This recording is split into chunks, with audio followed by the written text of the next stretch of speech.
People think the powerful in corporate offices can trample anyone without consequences. But when my dignity was crushed to dust in front of everyone, I chose not to bow down. The golden boy who thought himself invincible had orchestrated my public humiliation with surgical precision. What he didn't know was that I'd been collecting his secrets like breadcrumbs, waiting for the perfect moment. And when that moment came, he watched everything crumble, piece by piece, thread by thread, until nothing remained but the echo of his own arrogance. My name is Emily Hartman, and at 28, I thought landing a position as a financial analyst at Silvercrest Capital meant I'd finally made it. The glass towers of Manhattan had always called to me from my cramped Brooklyn apartment, promising a world where intelligence and hard work actually mattered. How naive I was. Silvercrest Capital occupied 40 floors of prime New York real estate, its lobby adorned with Italian marble that cost more per square foot than most people's annual salaries. The elevator ride to the 32nd floor felt like ascending to Mount Olympus, where financial gods decided the fate of billions with a single keystroke. My first day, I wore my best suit, a navy blue ensemble I'd saved 3 months to afford, and carried a leather portfolio that still smelled new. The trading floor hit me like a physical force. The cacophony of voices, the glow of countless monitors displaying real-time market data, the barely controlled chaos that somehow produced millions in profit every hour. This was where fortunes were made and destroyed before most people finished their morning coffee. Fresh meat, someone muttered as I walked past. Laughter rippled through a cluster of analysts hunched over their desks. I kept my chin up, focusing on finding my assigned workstation. That's when I first saw him, Nathaniel Brooks. He didn't walk through the office, he glided like a shark through calm waters.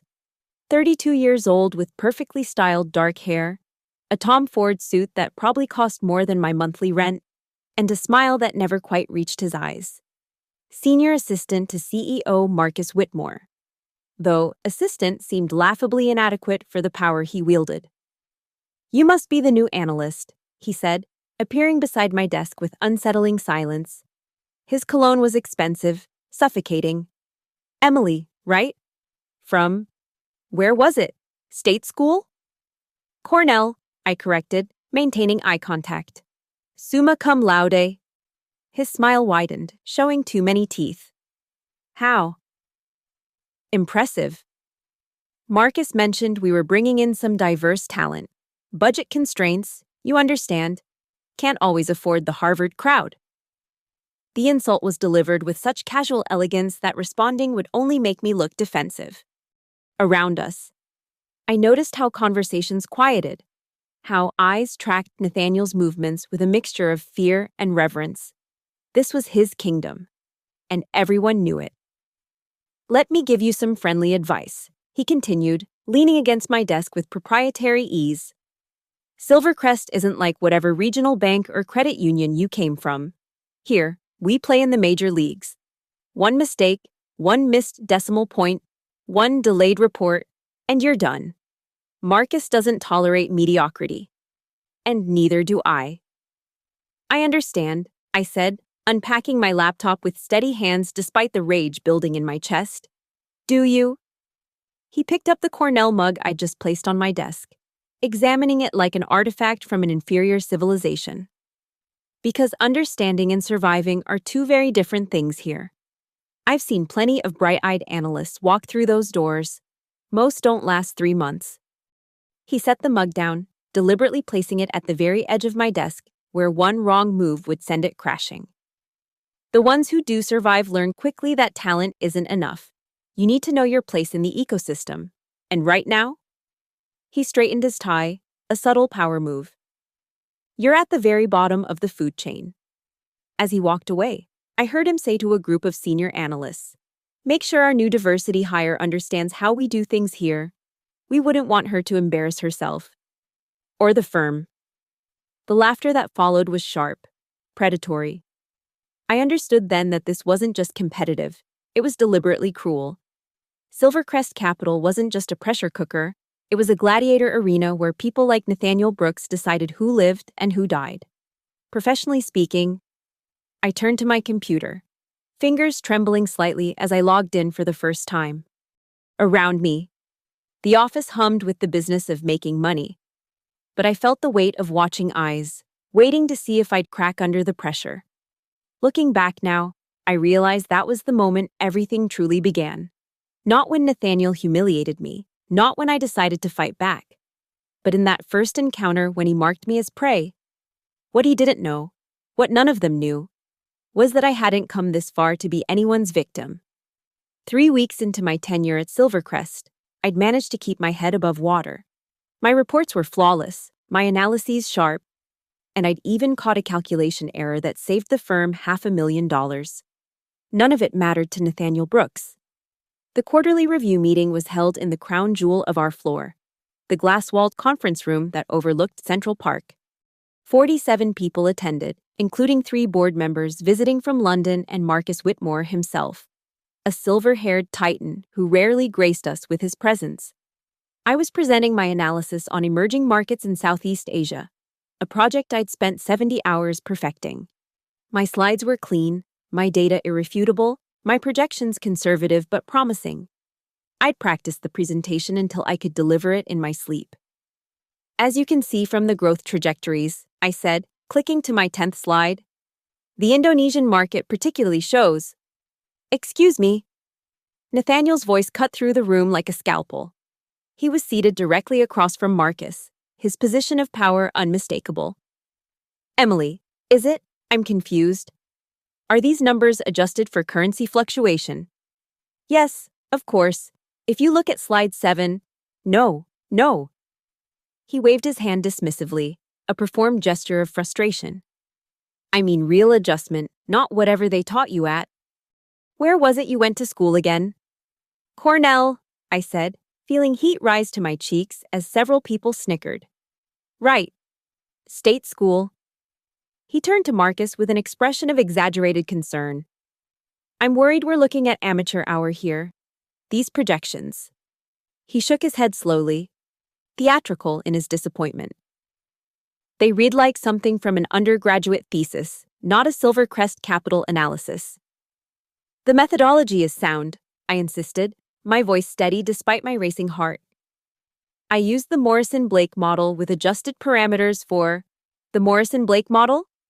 Nathaniel laughed, and others joined him. Marcus, she's using Morrison-Blake. What is this, 2015? The room erupted in uncomfortable chuckles.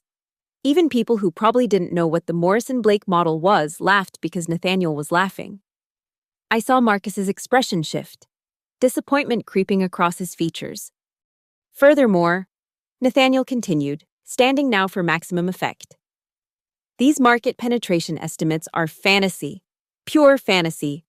It's like she's never actually worked with real Asian markets. He looked directly at me. Have you ever even been to Asia, Emily? The data supports. The data. He repeated the words like they tasted bad. Ladies and gentlemen, she wants to bet millions of our clients' dollars on the data. He pulled up my slide on his tablet, projecting it on the main screen with cruel efficiency. Let me show you what actual analysis looks like. For the next 10 minutes, Nathaniel systematically destroyed my work. He questioned every assumption, mocked every projection, and painted me as a naive amateur who'd somehow wandered into the big leagues. The worst part was his technique. He'd ask leading questions that made me sound incompetent no matter how I answered.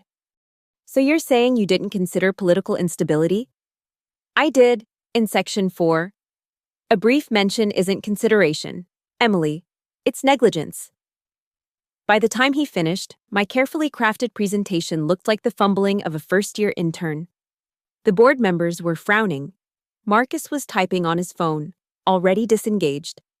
My colleagues avoided eye contact, sensing career death in real time. Perhaps, Nathaniel said, returning to his seat with satisfied grace. We should assign the emerging markets analysis to someone with more experience. Johnson. Didn't you work on something similar at Goldman? Johnson, one of Nathaniel's loyalists, nodded eagerly. Happy to take this over, clean it up. Excellent. Nathaniel smiled at me, fake sympathy dripping from every word. Don't worry, Emily. We all have learning experiences, though usually not in front of the entire senior leadership. The meeting continued, but I was effectively invisible. My hands trembled as I gathered my materials. The presentation I'd perfected, the work I'd poured my soul into, had been reduced to a cautionary tale about hiring outside the Ivy League network. As everyone filed out, I heard the whispers. Brutal. She's done. 3 weeks. I had her lasting at least a month. I stood alone in the conference room, staring at the Manhattan skyline through the floor-to-ceiling windows. The humiliation was complete, surgical, and public. Nathaniel had marked me as weak, and in this ecosystem, weakness was death. But as I watched my reflection in the glass, something else stirred beneath the shame. Rage. Pure, crystalline rage. Nathaniel Brooks had just made a critical error. He'd shown me exactly who he was, a predator who enjoyed the kill more than the hunt. The thought came unbidden, but fully formed. He's going to pay for this. I straightened my blazer, collected my laptop, and walked out with my head high. Let them think I was finished. Let them write me off. They had no idea what they'd just awakened. The humiliation should have broken me. Instead, it sharpened me into something dangerous. I started staying late, but not for the reasons everyone assumed. While they thought I was desperately trying to prove myself, I was actually studying Nathaniel Brooks like a specimen under a microscope. Every movement, every pattern, every relationship. I cataloged it all. The first crack in his armor appeared on a Thursday night at 11 p.m. I was refilling my coffee in the break room when I heard his voice from the adjacent conference room, the one supposedly reserved for client calls. But this wasn't a client. Baby, you know I can't leave her yet, he was saying. The prenup would destroy me. Just give me 6 more months. I pressed myself against the wall, heart pounding. Through the crack in the door, I could see him pacing, his usually perfect composure cracked. Yes, the article will run tomorrow. I gave you everything you needed. Yes, including the internal projections. Sarah, please. You know what this means to me. Sarah. I pulled out my phone and quickly searched Sarah, plus, financial journalist, plus, New York. Sarah Delacroix, financial reporter for the Wall Street Tribune, known for her insider scoops on Silvercrest Capital. Over the next 2 weeks, I became a ghost in the office, invisible but omnipresent. I learned that Nathaniel always printed sensitive documents at the printer near the supply closet, the one without security cameras. I discovered he used his assistant's computer for personal emails every Tuesday when she left early for her daughter's dance class. I noticed he had private meetings with questionable hedge fund managers in the parking garage, away from the security logs. The breakthrough came when I befriended Maya from IT. She was brilliant, overlooked, and tired of fixing Nathaniel's computer whenever he downloaded suspicious files from his mistress. He thinks I'm stupid, Maya said over drinks at a dive bar far from the financial district. Makes me clean his digital footprints like I'm some kind of janitor. What kind of footprints? I asked, keeping my voice casual. Maya laughed bitterly. Trading information that shouldn't leave the building. SEC would have a field day. She paused, studying me. But you didn't hear that from me. The pattern became clear. Nathaniel was feeding Sarah inside information for favorable articles, using her to pump stocks he was secretly trading through offshore accounts. The relationship was more than romantic. It was criminally symbiotic. I started documenting everything. Screenshots of his calendar showing meetings that didn't officially exist. Photos of him entering hotels with Sarah while his wife attended charity galas. Most importantly, I tracked the correlation between Sarah's articles and unusual trading activity in accounts that traced back to shell companies in the Caymans. One night, I watched from the shadows as Nathaniel accessed the CFO's computer using credentials he shouldn't have had. He downloaded quarterly earnings reports 3 days before they went public. The kind of information that could move markets. The kind of information that could destroy careers and send people to federal prison. Working late again? I nearly jumped out of my skin. Nathaniel stood in my cubicle entrance, his smile predatory in the fluorescent lighting. "Just trying to improve," I said, minimizing my screens with practiced calm. "That's admirable. Though sometimes, Emily, knowing when to quit is the most valuable skill in finance." He leaned against my desk, too close, his cologne overwhelming. "I've been watching you, all these late nights, all this dedication. It won't change anything. You're not cut out for this world." "Maybe not," I agreed, playing the defeated analyst. "I'm just trying to learn." He laughed, the sound echoing through the empty office. "Learn? Here's a free lesson. Silvercrest runs on relationships, not spreadsheets. And you? You have no relationships that matter." As he walked away, his phone buzzed. A text from Sarah, visible for just a moment. "Tomorrow's article ready. This one will make you golden." I smiled at my dark computer screen. He was wrong about my relationships. I'd been building them carefully, quietly. The security guard who'd been passed over for promotion 3 times. The janitor who saw everything but was treated like furniture. The assistant whose work Nathaniel claimed as his own. But most importantly, I'd found something in the depths of the company servers, hidden in nested folders that Maya had helped me access. Emails between Nathaniel and a known insider trading ring. Screenshots of trades made minutes before major announcements. A digital paper trail that led straight to securities fraud. Nathaniel Brooks thought he was untouchable because he was the CEO's golden boy. But golden boys can tarnish. And I now had everything I needed to watch him rust. The chess pieces were in place. I just needed to wait for the perfect moment to strike. That moment, I realized, would come sooner than expected. The annual shareholders' meeting was in 3 weeks, the biggest stage Silvercrest Capital had. The hunter was about to become the hunted. Building an army of the invisible, that became my strategy. It started with James from IT. Not Maya, as I'd initially thought would be my strongest ally. James had watched Nathaniel take credit for a security protocol he'd designed, a system that saved Silvercrest millions. The recognition had gone to Nathaniel, along with a substantial bonus. James still ate ramen for lunch while Nathaniel drove a new Maserati. He doesn't even understand how the system works. James told me over coffee in the basement cafeteria where executives never ventured. Last week, he called it blockchain adjacent. It has nothing to do with blockchain. "Must be frustrating," I said carefully. James's eyes narrowed. "You're building something. I can see it in the way you've been moving through the office. Whatever it is, I want in." That's how I gained administrative access to systems I shouldn't have touched. James created a ghost profile for me, invisible to security logs, but with enough clearance to see the digital bones of Silvercrest Capital. Next came Diane from legal compliance. Nathaniel had sabotaged her promotion twice, whispering to Marcus that she was too aggressive for client-facing work. She was brilliant, Harvard Law, and had been stuck in the same position for 5 years, watching less qualified men leap over her. "I keep records," she told me during a chance encounter at the wine bar across the street. "Every violation I've flagged that Nathaniel made disappear, every compliance report he altered. I thought maybe someday."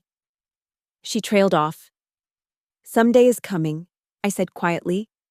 Roberto, the night janitor, became my eyes when I couldn't be there. Nathaniel treated him like furniture, conducting sensitive phone calls while Roberto emptied trash bins. Roberto's English was perfect. He had a PhD from the University of Mexico City, but Nathaniel assumed he couldn't understand. "He meets with Mr. Kovac from Apex Hedge on Tuesdays," Roberto informed me. "Always after midnight. They exchange USB drives, never papers." The security guard, Marcus, ironic name coincidence, had tried to report suspicious after-hours activities 3 times. Each time, Nathaniel had his reports buried and Marcus written up for overstepping boundaries. "One more write-up and I lose my pension," Marcus said. 20 years here, and that boy can end me with a phone call. Even Nathaniel's own assistant, Jennifer, secretly despised him. She'd been promised advancement for 3 years while doing the work of 3 people, She knew about Sarah because she managed his personal calendar alongside his professional one. His wife called yesterday, Jennifer whispered while pretending to help me with the printer. I had to lie about another late client meeting. I hate lying to that woman. She's actually kind. The most valuable ally came unexpectedly. Thomas Harrison, a senior analyst who'd been with Silvercrest for 15 years, approached me in the parking garage. "I know what you're doing," he said bluntly. My blood froze. "Relax. I've been waiting for someone with the guts to take him on. Nathaniel destroyed my protege last year. Kid ended up having a breakdown, left finance entirely. Now he teaches high school math in Ohio." Thomas handed me a flash drive. Everything I've collected over 5 years, trading records, emails, recorded conversations. I was too much of a coward to use it. "Why trust me?" I asked.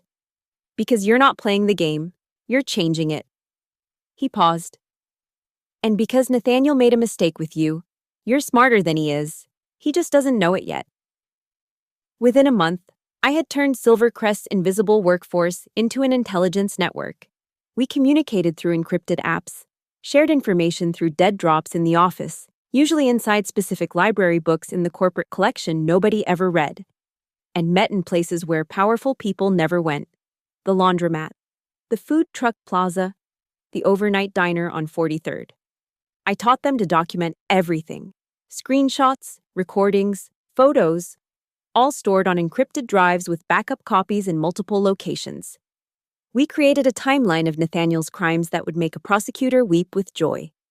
But more than evidence, I gave them something else: hope. For the first time, the stepped on and overlooked had a champion. Someone was finally going to make Nathaniel Brooks pay for every humiliation, every stolen opportunity, every career he'd destroyed for sport.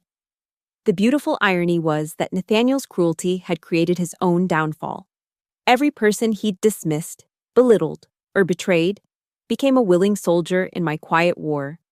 He'd created an ocean of resentment, and I was about to turn it into a tsunami. "You still working those late nights?" Nathaniel asked one evening, finding me at my desk at 10 p.m. "Just trying to prove myself," I said, the perfect picture of desperate ambition. He smirked. "Some battles aren't worth fighting, Emily. A smart person would know when they're beat." I looked up at him with practiced defeat in my eyes. "You're probably right." As he walked away, satisfied with my apparent submission, I returned to my screen.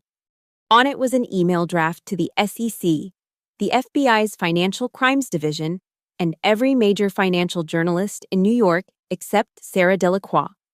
Subject line: The Nathaniel Brooks Files, a complete documentation of securities fraud at Silvercrest Capital.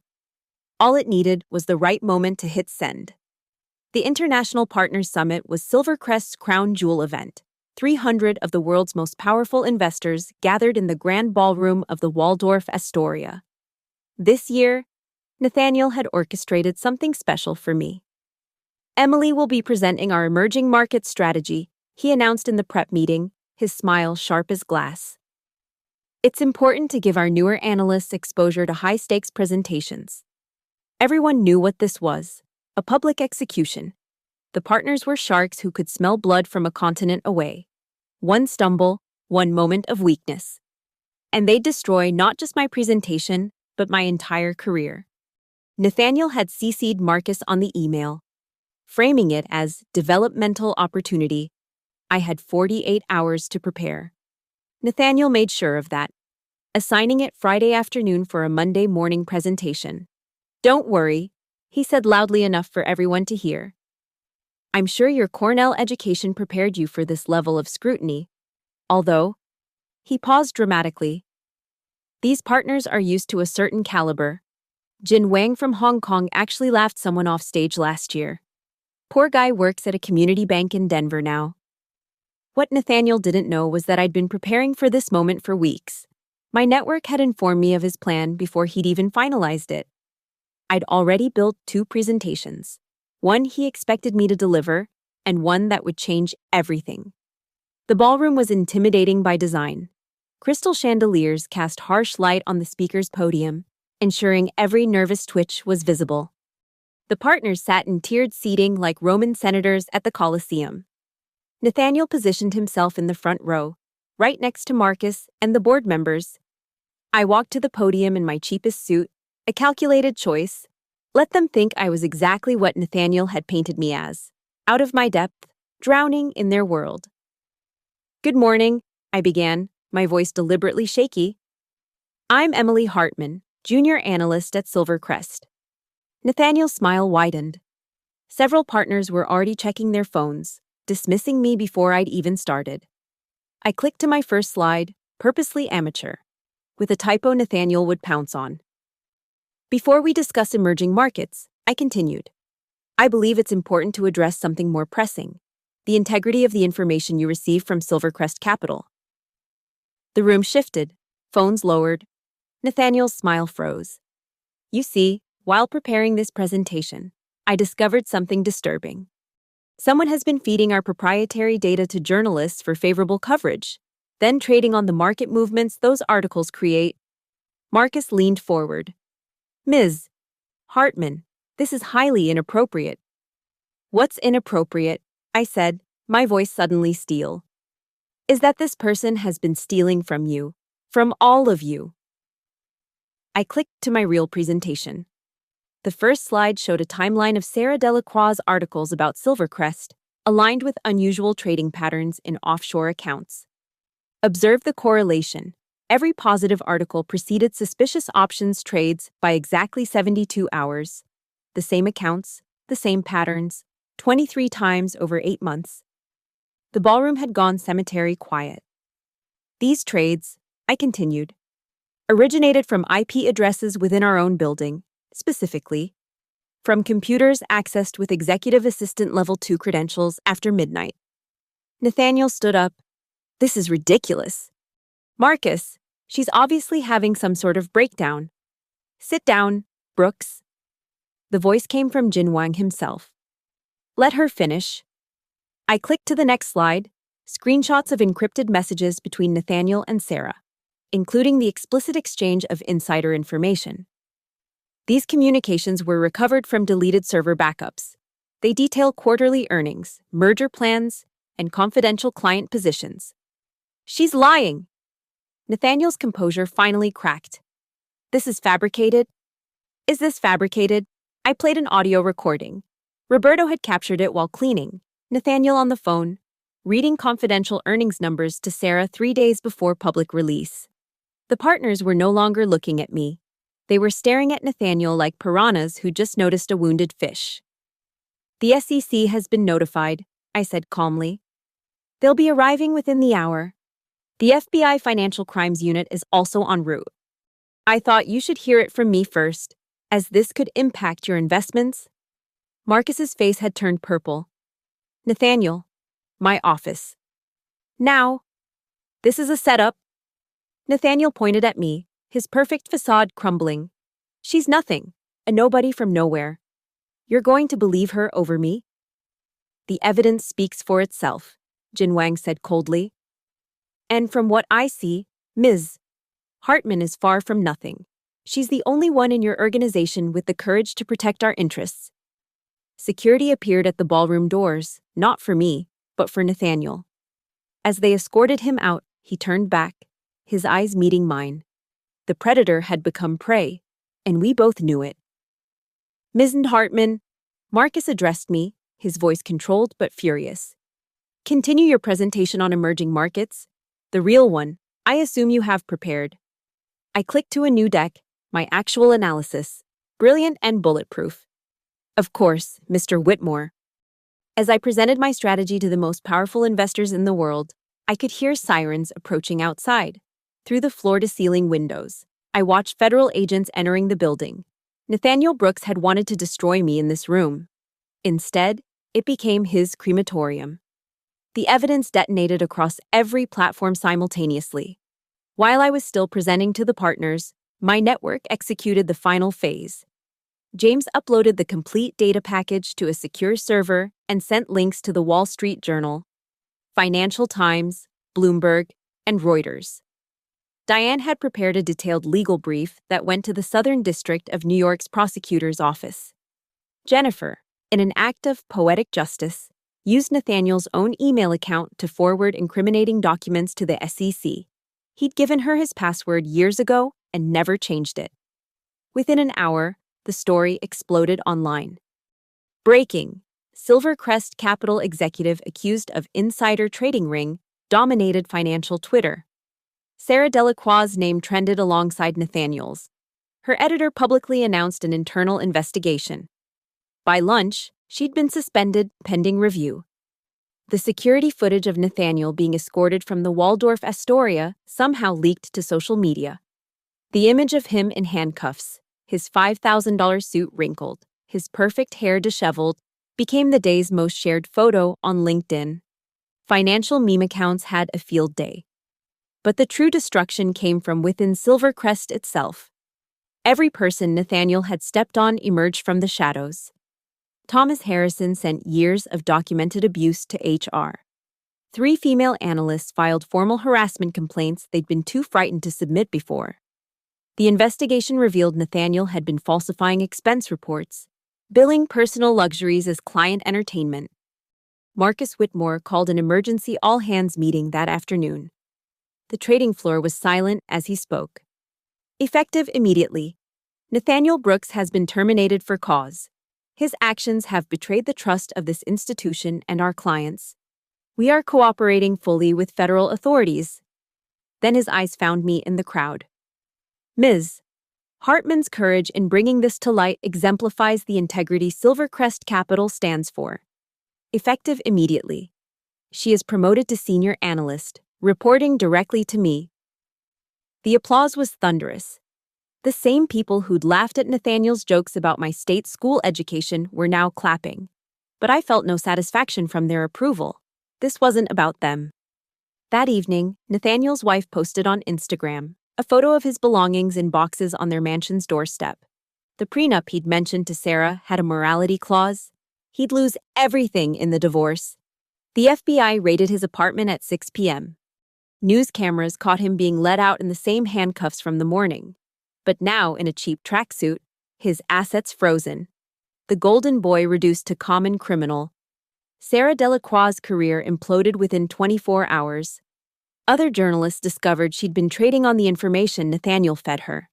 The Tribune fired her and issued a retraction of 17 articles. Her Pulitzer nomination was withdrawn. The messages flooded my phone. From Roberto. My son saw the news. He says you're a hero. From Marcus the security guard. 30 years I've been waiting to see justice. Thank you. From Jennifer. I quit, starting my own consulting firm. You gave me the courage. But the most satisfying moment came at 9 p.m. Nathaniel called from Federal Holding, using his one phone call on me. I almost didn't answer. Then curiosity won. Why? His voice was broken, disbelieving. You were nothing, a nobody. How did you? That's where you were wrong, I interrupted. I was never nothing. You just couldn't see past your own reflection to notice the army of nobodies you created. Every person you humiliated, every career you destroyed, every life you dismissed as beneath you. We were all waiting. This isn't over, he hissed. I have lawyers. Paid for with what? Your assets are frozen. Your wife took the house. Silvercrest is suing to reclaim your bonuses.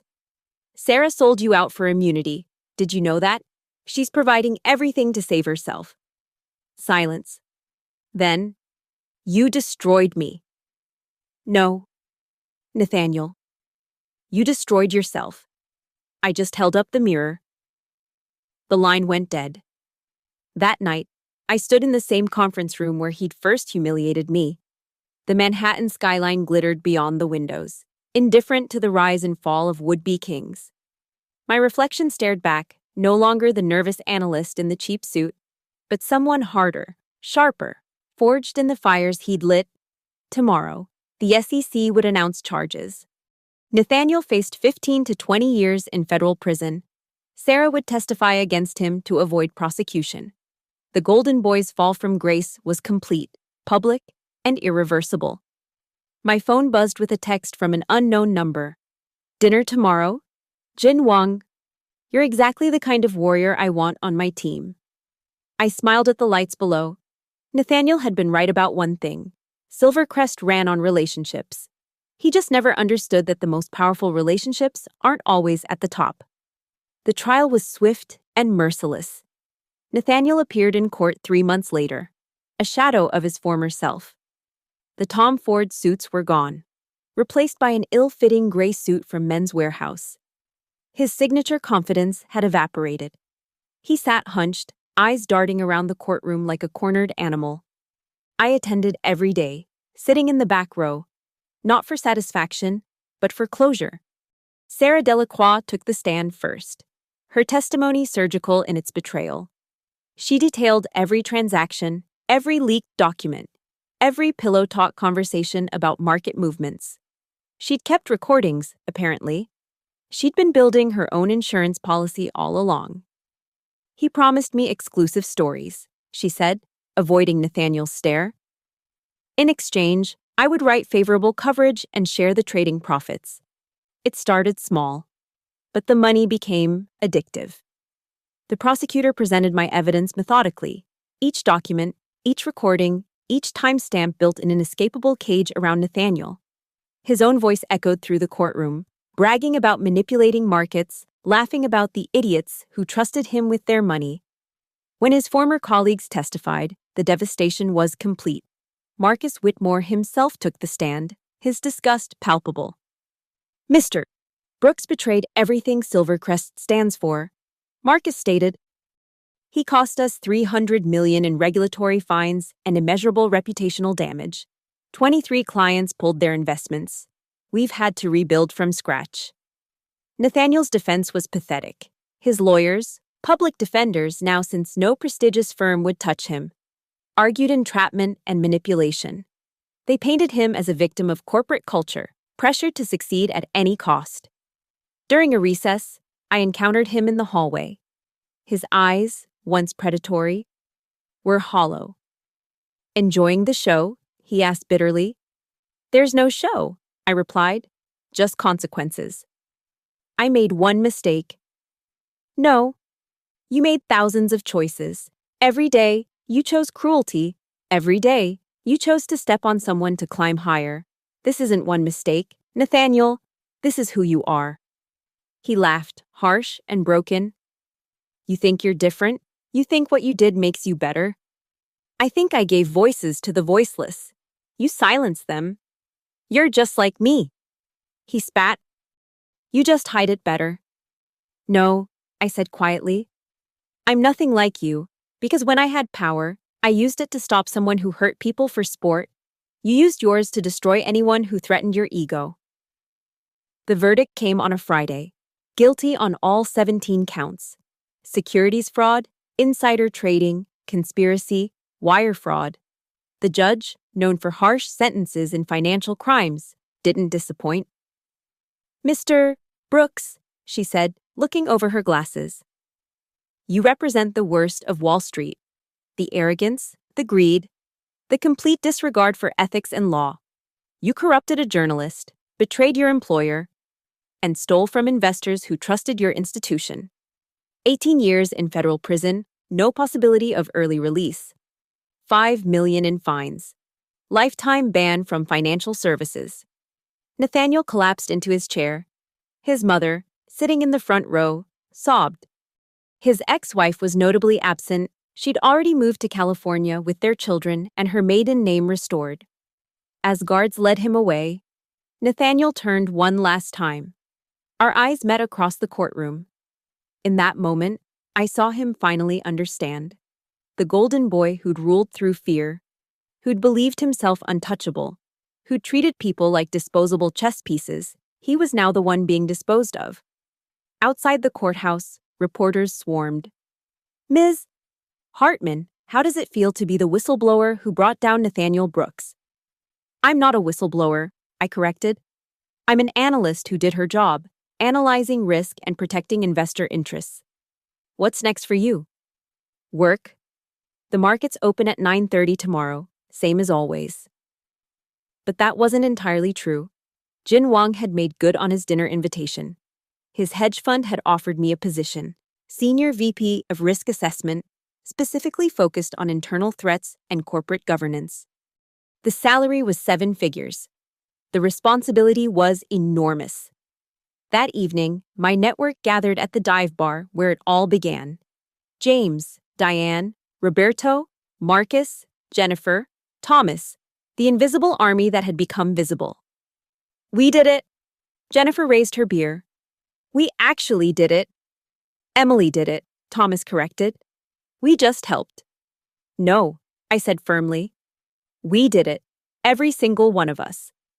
Nathaniel thought power meant standing alone at the top. He never understood that real power comes from lifting others up with you. Roberto smiled. My son wants to work on Wall Street now. Says he wants to be like the woman who fought the bully. Tell him the bullies never really go away, I said. They just wear different suits. The key is making sure they never feel safe in their cruelty again. As we celebrated, my phone buzzed with a news alert. Nathaniel Brooks, sentenced to 18 years in largest insider trading case this decade. 18 years. He'd be almost 50 when he got out. No money, no career, no family. The golden boy turned cautionary tale. I thought I'd feel triumphant. Instead, I felt empty. Not disappointed, just done. The rage that had fueled me for months had served its purpose and burned out. The next morning, I cleared out my desk at Silvercrest for the last time. The trading floor buzzed with its usual chaos, but something had fundamentally changed. People nodded at me with genuine respect, not fear. The young analysts, especially the women, looked at me differently, like I'd proven something was possible. Marcus Whitmore called me into his office one final time. You could have a future here, he said, studying me over steepled fingers. Senior management, your pick of departments, sky's the limit for someone with your capabilities. With respect, Mr. Whitmore, Silvercrest was never my sky. It was my battlefield. He nodded slowly. Jin Wang is lucky to have you. Though I suspect he has no idea what he's really getting. Sir? Someone who can dismantle a predator like Brooks, build a network under everyone's noses, and execute a takedown with that precision? You're not just an analyst, Ms.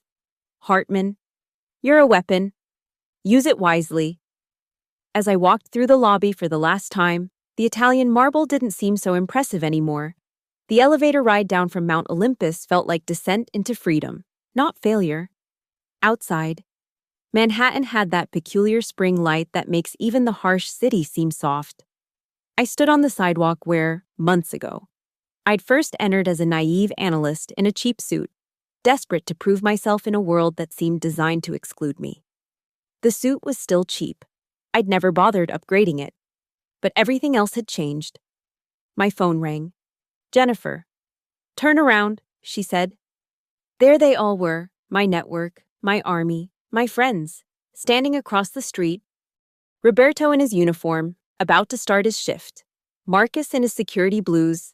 James with his laptop bag. Diane in her power suit. Thomas with his morning coffee. They'd come to see me off. I crossed the street, and Roberto handed me something. A simple frame with a photo from the dive bar celebration. All of us raising glasses. So you remember, he said simply, that the powerful are only powerful because we allow them to be. 3 months later, I sat in my new office at Jin Wang's hedge fund, watching the sun set over Hong Kong Harbor. The work was harder, the stakes higher, but the game was cleaner. We hunted corruption in companies before investing, protected shareholders from executive malfeasance. I'd become the immune system of capitalism, attacking the infections before they could spread. A news alert popped up on my screen. Nathaniel Brooks attacked in federal prison, hospitalized with non-life-threatening injuries. I felt nothing, no satisfaction, no sympathy. Nathaniel Brooks had become what he'd always been inside, nothing. A cautionary tale told in business schools, a name that made executives check their moral compasses. Another alert. Sarah Delacroix, charged with additional counts of securities fraud. New evidence emerges. The machine of justice ground on without my help now. That evening, I walked through central Hong Kong, anonymous in the crowd. My reflection in the shop windows showed someone I barely recognized, confident, purposeful, unafraid. The scared girl who'd walked into Silvercrest was gone, replaced by someone who understood power's true nature. Power isn't about crushing those beneath you. It's about having the strength to lift others up. It's about turning whispers into roars, turning the invisible into an army, turning humiliation into fuel for justice. Nathaniel had taught me that, in his own twisted way. By showing me everything power shouldn't be, he'd shown me what it could become in the right hands. My phone buzzed. A message from a young analyst at Silvercrest. Ms. Hartman, I'm facing something similar to what you experienced. Can we talk? I smiled and typed back, yes. And bring friends. The invisible ones. They're always the most dangerous. Because here's what I learned in those months of planning and executing Nathaniel's downfall. Revenge isn't about destroying your enemy. It's about reclaiming yourself. It's about standing in the rubble of their empire and realizing you don't need their validation, their approval, or their world. You just need the courage to build your own. As I looked out at the lights of Hong Kong, stretching endlessly into the night, I thought about that opening line I'd written in my journal months ago. People think the powerful in corporate offices can trample anyone without consequences. They're wrong. There are always consequences. Sometimes they just come from the last place anyone expects, from the nobody who refused to stay nothing, from the stepped on who learned to stand, from the humiliated who transformed shame into strength, from someone like me. The golden boy had fallen, and from his ashes, something better had risen. Not another predator, not another golden child. Just someone who understood that real power means ensuring no one else has to fight this battle alone again. Thank you so much for listening to this story of corporate revenge and justice. I'd love to know where you're listening from. Please comment below and let's connect.